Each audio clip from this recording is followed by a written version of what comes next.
Huzetu and Gutman are good to go. Yeah, they're available. 90 minutes fit, or Yeah, I think Rossetto is. I don't know. Goodman probably is. Okay. Yeah, but yeah, they're coming back from injuries. Probably Goodman is the closest one that just trained partial a couple of times this week, and today he trained full for first time. So yeah, Rossetto's been more within the system for long. the dimensions of Yankee Stadium's pitch, how does that affect your preferred playing style?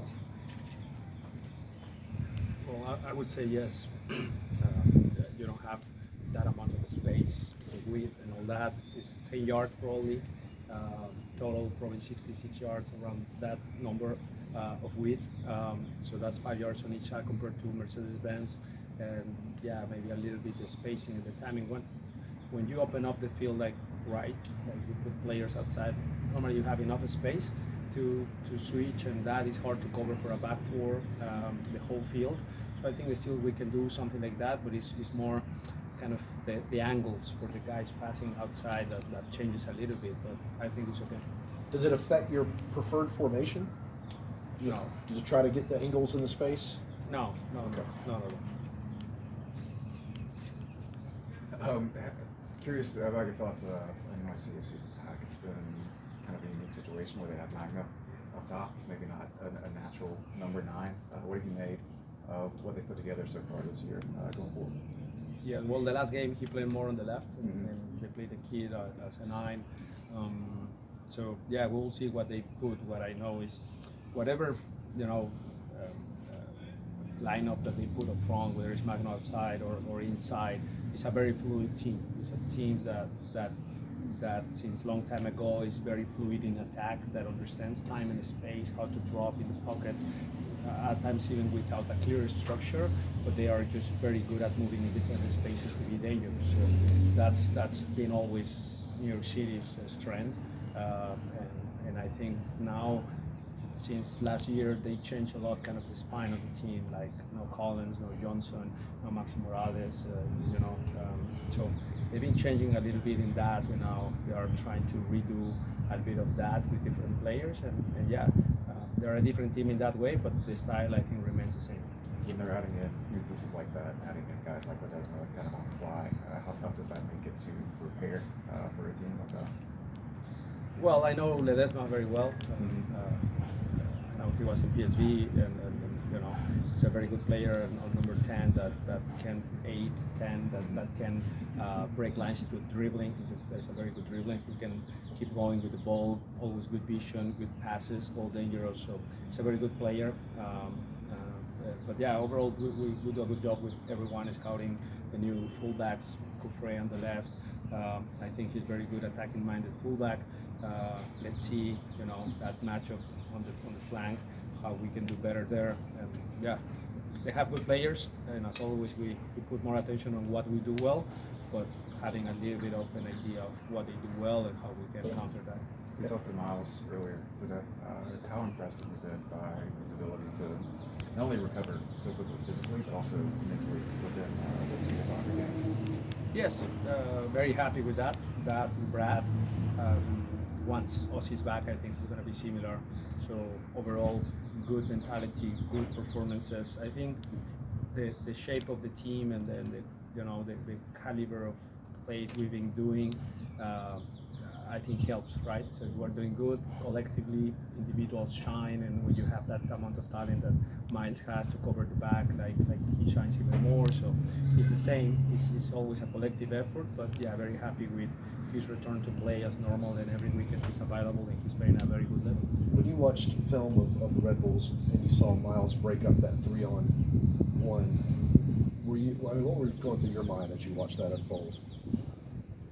Well, it was a smart play. I think it was Brooks was recovering already, so I don't know if it was 3 against 2 kind of situation. But the thing is, yes, we talk about that in the film. We show probably Noah. I asked Noah how how he would do that one. And yes, like he was very smart first cutting off the passing lane to the other guy, and from there he understands his physicality to get in that distance for a normal player like me, or it was too much of a distance between him and the attacker, but because he understands his speed, he was able to measuring that on the fly, and then the next touch of the opponent, he just covered that play. That's the quality we get with Miles. So yeah, it's not like something that impressed me because I've seen him doing that very often in training sessions. So it's something like, yeah, well, that's kind of normal for him. Y'all hadn't beaten Red Bulls until last week in a regular season match. You haven't won. The team hasn't won at Yankee Stadium a regular season match. How important would it be to accomplish that on Saturday, just for confidence sake? Yeah, it's very good. Like, I mean, records and all that. That's the less important thing to me. For me, it's the consistency in the performances. And you know, last week was about coming back to who we are. This year is to remain there and stay there and stick to that. Don't have ups and downs throughout the season. Having a very good standard, and rather than playing at 10 and then a 5 and then an 8 and then a 7, I prefer always be 7.5 all the time, and there are a couple of times 8 and maybe for always 8.5, but more established caliber every week. So that's for me consistency. That's what we aim. So for me, after a very good game, how we respond after that, and you know, making sure that now in a different environment like New York City, the stadium, the grass, the dimensions, all that, the caliber, because normally when we talk about New York City playing away, we always talk about the field.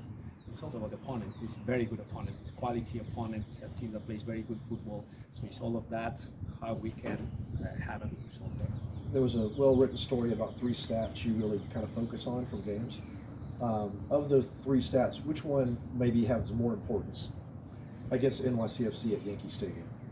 Well, about that article, like we have way more stats that we pay attention. Way more data. But those are 3. It's not those 3 are the only one or the main ones that we pay attention. Is kind of out of many parts of our analysis. Is some part of it, right? It's a little sample of what we do. But I would say that kind of the main focus for us this year out of those 3 was the quality of the shot, right? The expected goal per chance. That was something that we really wanted to improve because, as the article said, last year we identified, even though we were one of the highest or maybe the highest expected goals total number, right, one of the lowest in terms of expected goals per chance. So that tells something about the type of chances we want to create. So yeah, it's part of everything. I think at times, you know, we have a very holistic approach to analysis. So it's yes, stats, the numbers, but it's also the video and the knowledge of the game, which at times that you cannot buy that with data, right? So the knowledge of the game, the knowledge of the situations of the game, being there, understanding the mentality of the players, where we come from, game by game, every situation changes. It was an early goal, and then what happened, the status of the game, the majority of the status of the game against Red Bulls, we were winning. For 85 minutes we were winning. That changes compared to other games against Red Bulls where maybe we were chasing or we were pushing for the first goal. So it's a different, so you compare one to the other. At times you need to understand all this to put in context the data. So again, it's a holistic approach, which the data analysis that the club is trying to build is very good. We rely on that, and we believe in that.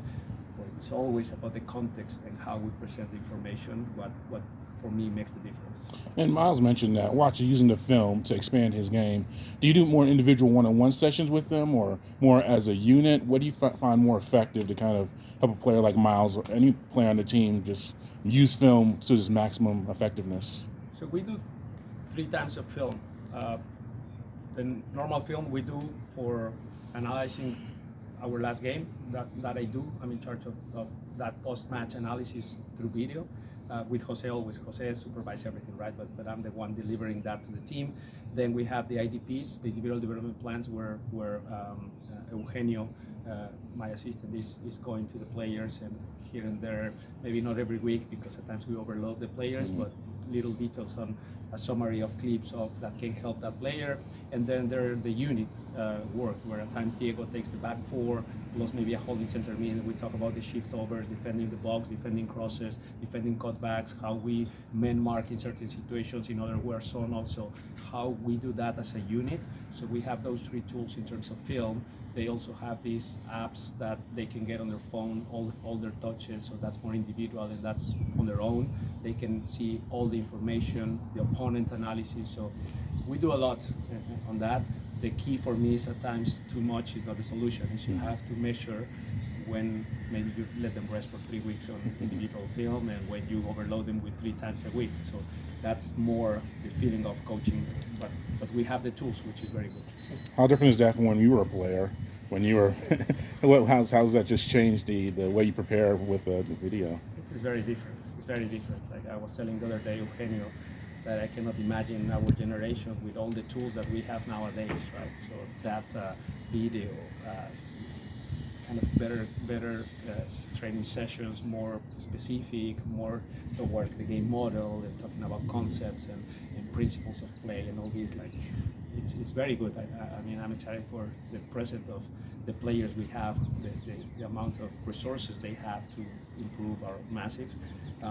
So yeah, it was very different. In my days, I remember I was asking the video analyst to give me the DVDs or even the cassettes with the last 2 games of the opponent. On Tuesday, I should have in my locker room the last 2 games of the opponent we are facing and our last game.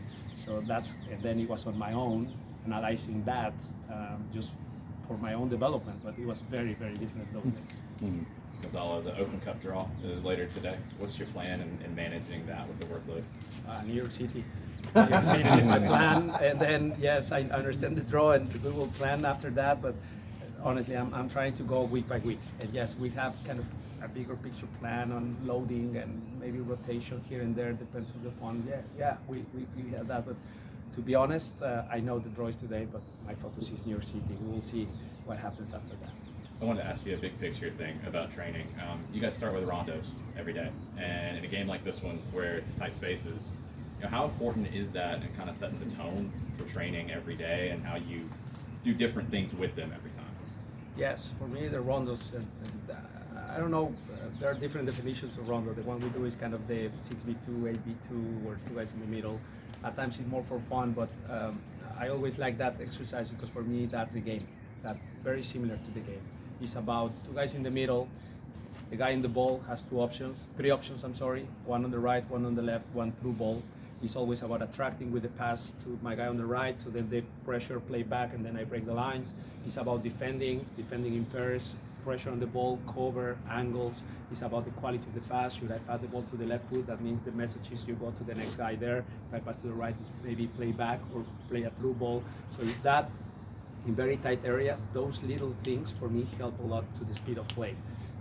What we do is different conditions. At times one touch, at times you cannot play back to the same player, at times it's everything in the air. So they have a little bit of aerial duels, which in the modern game you don't train a lot. So we have different types of rondos, but I think all that helps in general, not just for this game, help for the speed of play and the idea of attracting to release pressure in general. We ask about the players' mentality all the time. Things are going a lot more to plan so far this year. How are you doing as far as approaching your job and your enjoyment level of it? In terms of mentality? Yeah.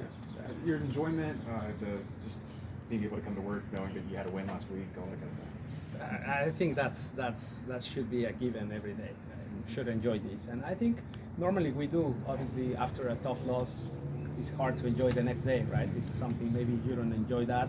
Bigger picture, you reflect on that and you say, okay, I enjoyed that process of suffering a little bit, and from there we grew up. But I would say that the enjoyment I feel from the players arriving here, having the breakfast all together, having more cohesion as a team, more team bonding, all that. I think we enjoy the day by day very better this year. Has that cohesion has that improved this year, you think, in a major way? Yes, Yeah. massive.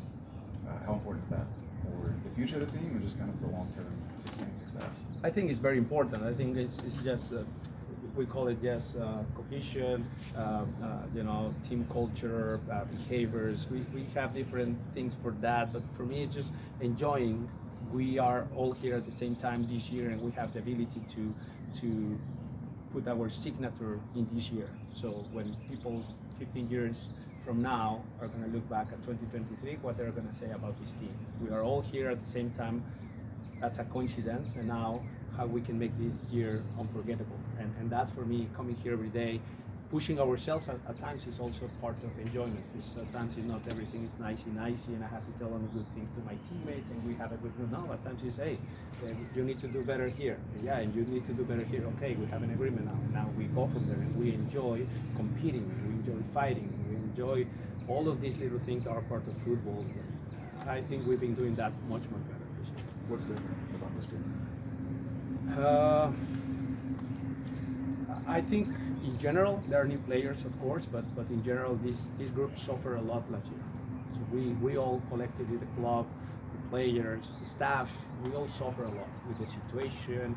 At times the mood wasn't the right one. At times the cohesion wasn't there. At times the results wasn't there. At times we played very good and we didn't get the results. The injuries, a lot of things that were happening to the team that didn't feel right. And I felt that after that suffering, we come this year and said, okay, what if all of this is a bit more normal? Maybe we're a bit more successful and we're enjoying this time, but making sure that we don't, how I can say, we're not careless. So now, okay, we're in a good shape now, we're in a good mood now. Okay, now we don't need to put the effort. No, like kind of we suffered that much that we care every day being up to that standard because we know how fragile that is. So I think that's what we learned, and I think that's why we are a little bit better so far.